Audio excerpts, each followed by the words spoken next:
Chapter 24. Tom was a glittering hero once more, the pet of the old, the envy of the young.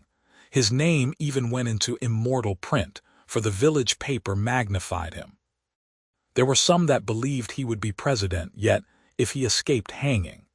As usual, the fickle, unreasoning world took Muff Potter to its bosom and fondled him as lavishly as it had abused him before.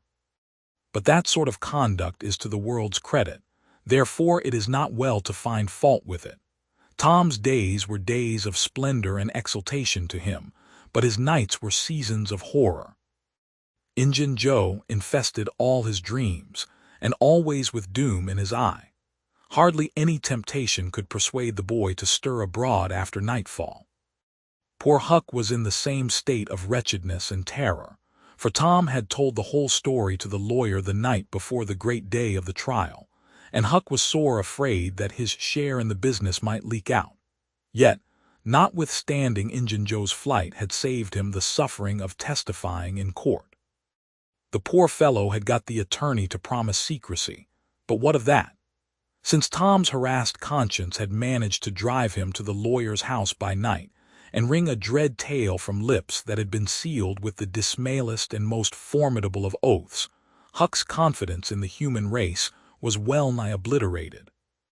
Daily Muff Potter's gratitude made Tom glad he had spoken, but nightly he wished he had sealed up his tongue. Half the time Tom was afraid Injun Joe would never be captured, the other half he was afraid he would be. He felt sure he never could draw a safe breath again until that man was dead and he had seen the corpse. Rewards had been offered, the country had been scoured, but no Injun Joe was found.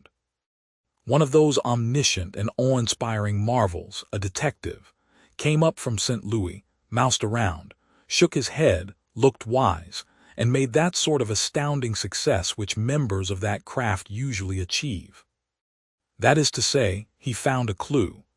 But you can't hang a clue for murder, and so after that detective had got through and gone home, Tom felt just as insecure as he was before. The slow days drifted on, and each left behind it a slightly lightened weight of apprehension.